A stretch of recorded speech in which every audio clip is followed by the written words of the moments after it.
All right, guys. So today we're going to be talking a little bit about the judicial branch. And so if you go to Schoology, open up the judicial branch notes, there is a note guide attached to that you will be expected to fill out and turn in. I would ask that while you're listening to the notes here, pause as you need to fill out the information from the slides. You also don't need to write everything that's on the slides. Summarize the slides to the best of your ability. Also, any information that's bolded throughout your note packet is really free game for your quiz, which we will take on Friday already. It's a really short quiz, just kind of hitting on some of the big vocabulary from this chapter. All right, so first we're looking at the creation of the national judiciary, how it came to be. So under the Articles of Confederation, there's no national courts and no national judiciary. And essentially what that meant is we didn't have a way to consistently interpret and apply the law. So laws were interpreted and applied as each state saw fit. And sometimes if a state wasn't in agreement with a law, they just wouldn't enforce it at all. And so this creates some disputes between states, between the federal government, so on and so forth.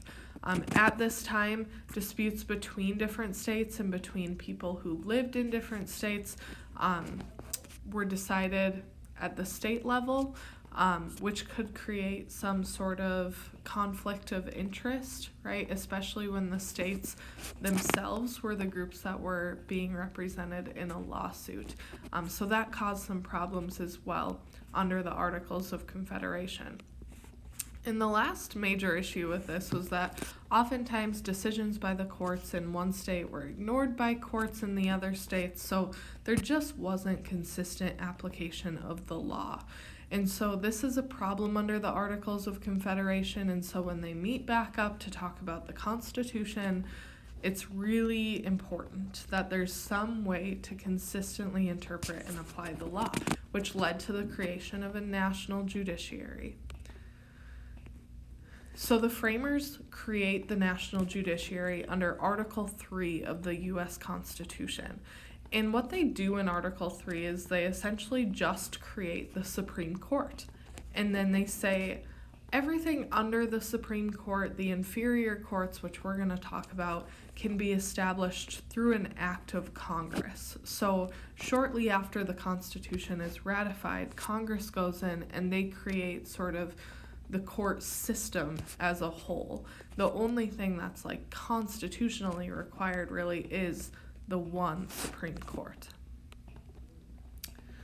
So Congress creates a dual court system of both federal and state courts. So we're going to take a look at this in a minute. Like I said, if you need to pause as you watch the video here to record the information in your notes, please do so. I know I'm going through this fairly quickly here.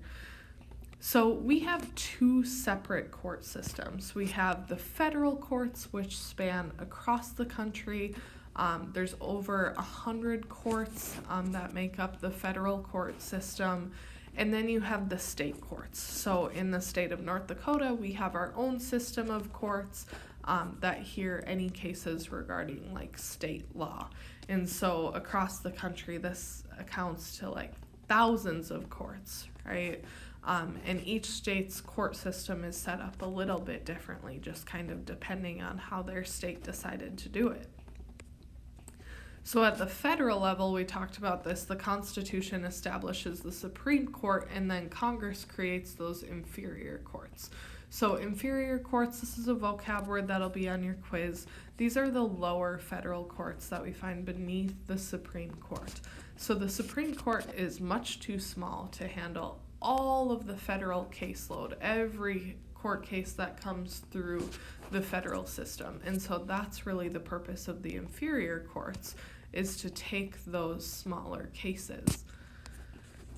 Congress has created two distinct types of courts in their creation of the inferior courts. So there's the constitutional courts, which we'll talk about, as well as special courts that kind of look at more specialized issues. So this is kind of how the federal courts are divided up. You have the Supreme Court at the very top, and then underneath you have the constitutional courts, which are going to exercise kind of the broad interpretation of law and take most of your federal caseload. So you have 94 different district courts. We actually have a district court in the state of North Dakota that has offices both in Bismarck and Fargo here. That's that federal courthouse downtown. And then the district courts are kind of put into bigger districts, and each of those bigger districts has a U.S. Court of Appeals. There's also a Court of Appeals for the federal circuit, as well as issues arising out of international trade. And then your special courts were created by Congress to help exercise the powers that are spelled out in Article 1.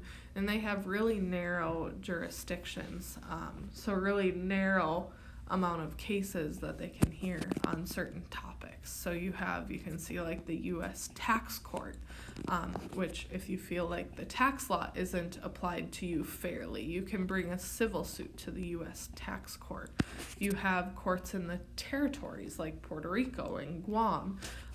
You have courts regarding the armed forces, veterans claims, etc. So really a more narrow focus than what you see in the constitutional courts. So again, we have special courts. These are created by Congress to hear cases arising out of some of the expressed powers given to Congress in Article 1 of the Constitution. And like I said, they hear a much narrower range of cases. And then these are some of the examples here. So you have territorial courts, District of Columbia courts, U.S. Tax Court, veterans claimed, armed forces, etc. So again, if needed, go ahead and pause, jot down a few of your examples here. And then the constitutional courts are like our regular courts. Together with the Supreme Court, they include your Court of Appeals, your district courts, and they're going to hear most cases tried in the federal courts. So any violation of federal law, any federal lawsuit, these are going to go through the constitutional courts. So they have jurisdiction over most federal cases, as well as the Constitution, how we apply the Constitution, that sort of thing. So what is jurisdiction? This is going to be on your quiz for sure. Jurisdiction is the authority of a court to hear and to decide a case. And they really only have jurisdiction based on a couple of things. So the first thing would be subject matter. So if the subject of the case involves what they call a federal question, which would be like interpretation or application of U.S. law, the U.S. Constitution, any sort of federal statute, then that would go to the federal courts. If the lawsuit is only about violation of, say, a state law, like something that's only on the books in North Dakota, that's going to go through the North Dakota court system, state court system, versus the federal court system. So you need some sort of federal question involved for something to go through the federal courts. Or you can also have certain parties involved. So if it's the United States that's being sued, or say the president or anyone that's a U.S. official, then it would go through the federal courts. Likewise, if you have like states versus states involved in a lawsuit, something like that, or citizens from one state versus citizens of another state. So say I sue someone in Minnesota. As soon as we cross state lines, it becomes a federal issue. So you can see all of the different sort of examples there for which parties need to be involved in order for something to go into the federal courts. Federal courts also exercise what we call exclusive and concurrent jurisdiction, as well as original and appellate jurisdiction. So these are all going to be matching on your quiz as well. So exclusive jurisdiction means that something can only be tried in the federal courts. So we've talked about some of these things. If it's a case involving an ambassador or some representative of the U.S., if it's the trial of a person that's charged with a federal crime, those sorts of things are going straight to the federal courts. They have the sole ability to try that case. Concurrent jurisdiction is where the power is shared by both federal and state courts to hear certain cases. So there was so many cases coming up involving citizens of different states. So say someone from Minnesota suing someone from North Dakota or vice versa. And so Congress went back in and they said essentially that you have the option to go to a federal court if you're suing someone from another state. However, if the amount of money involved in the case is like at least $75,000, then you can really make the decision. But if it's less than that, they're really going to try and get you to try that case at the state level, because there was just so many of these cases. And so Congress said, hey, if the money is like big dollar signs over $75,000, go ahead and choose. You can choose to bring the case to the federal courts. But if it's less than that, you're probably going to stay within the state as far as that goes. And lots of times that's to the benefit of the parties involved as well, because sort of the waiting list for the state court system is a lot shorter as well. So then you have original and appellate jurisdiction. So original is the court which hears the case for the first time. So the first time the lawyers ever discuss the case in front of a judge, that court is said to have original jurisdiction. Now, if the court that had original jurisdiction comes to a decision that you think is wrong, that you think the law wasn't applied fairly, then you can appeal your case. And then you go to a different court, and that court is said to have appellate jurisdiction. So they're hearing the case for a second time on appeal from a lower court, just looking to make sure that the lower court applied the law properly, so on and so forth. All right, in terms of federal judges, we have approximately 860 federal judges, and the Constitution, this is one sort of position within the government where the Constitution sets no sort of formal requirements. So there's no age requirements, no residency requirements, so on and so forth. It also doesn't require that a judge have any sort of professional background in law, though I would argue that that's probably an informal qualification, that we would want our federal judges to have some sort of formal training in the law. So see if you can think of any other informal qualifications, things that you think judges should kind of meet a standard for.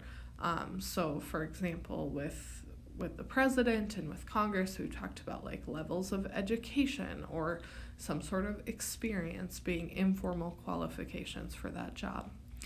Now, the process of selecting federal judges is that the president nominates them, and then the Senate has to confirm their appointment. And we'll watch a West Wing video that kind of lays out this process. Federal judge appointments are really important because judges can interpret the law differently. So there's some influences on the selection of judges. There's a lot of groups who have some concerns about who's going to be the next judge.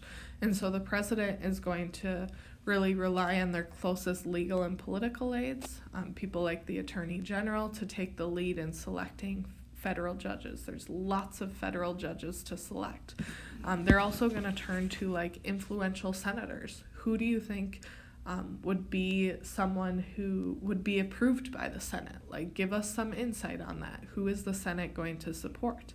And then you have members of the Judiciary Committee in Congress, so on and so forth. And then you also have several interest groups that are quite involved in the process as well. Think of something like pro-choice versus pro-life. Those sorts of cases get brought before the courts all the time. And so interest groups that care a lot about those issues are going to really care what sort of judges get into those positions, because they want them to interpret the law in a way that sort of favors their side of the argument. Now, to this point, only 5 of the now 115 Supreme Court justices have been women. So the bolded words on this, or bolded names rather, on this slide will be on your quiz as well. So you should know that Sandra Day O'Connor was the first woman appointed to the court in 1981. She was appointed by Ronald Reagan. She has since retired from the court. Actually, kind of her retirement gig is iCivics. So all of those games that you guys have been playing, that's by Sandra Day O'Connor's foundation. The other three that now sit on the court would be Amy Coney Barrett. She's the most recent appointee to the Supreme Court, appointed by President Trump in 2020. And then you'll need to know that Sonia Sotomayor, who was a Obama appointee, was the first Hispanic justice to sit on the Supreme Court. Elena Kagan also sits on the Supreme Court today. And then you'll also need to know that the first African American to serve on the Supreme Court was Thurgood Marshall. He was appointed by Johnson.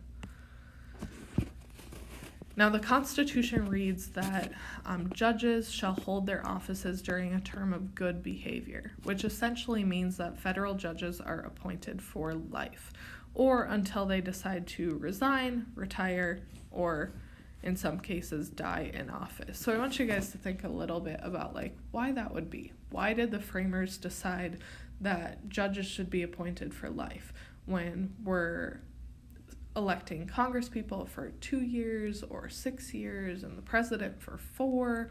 Why do they make that different for judges? And then the last thing I want to look at here is judicial philosophy. So all federal judges really make decisions in which they need to interpret and apply the Constitution in acts of Congress. And so they need to decide a number of questions on public policy. And inevitably, they shape public policy in this process. So there's two major judicial philosophies. The first is judicial restraint, which when a judge practices judicial restraint, they decide cases based on how they believe the framers enacted the statute, and they also make decisions dependent on precedent. So they're kind of looking for what is written down and how can we apply that going forward. And so precedent is just a decision that stands as an example for future similar cases. And so a judge who practices judicial restraint really does limit their own power. Judges who practice judicial activism kind of read between the lines in their interpretation of the Constitution and keep the law in light of sort of ongoing changes in conditions and values. So they sort of look at, okay, things have changed a lot since the 1800s, so how should we sort of interpret the Constitution that brings into light those ongoing changes, those societal changes, so on and so forth. This can be seen as legislating from the bench or being a more activist judge. So that is talked more about in this video on judicial review. I want you guys to use the link on Schoology to go in and watch this video because it's going to give you a lot more insight on these different judicial philosophies, as well as the power of judicial review, which will definitely be on your quiz and is one of the major powers of the Supreme Court today. The last thing here, and we'll talk about the Supreme Court on Thursday, the last thing is the salaries of federal judges. So Congress sets the salaries of federal judges. They provided a really generous retirement for judges as well, so you can see how much they make there. They may also choose to retire after the age of 70 if they've served for at least 10 years. They're going to receive the full salary for the rest of their lives. So that's pretty generous retirement. They can also retire earlier at age 65 if they already have 15 years of service within the courts. All right, we will pick up on the Supreme Court on Thursday and finish going through this. Like I said, go back, rewatch, pause, make sure you get all your notes filled out on this, and we will be taking a short quiz on Friday. All right, that'll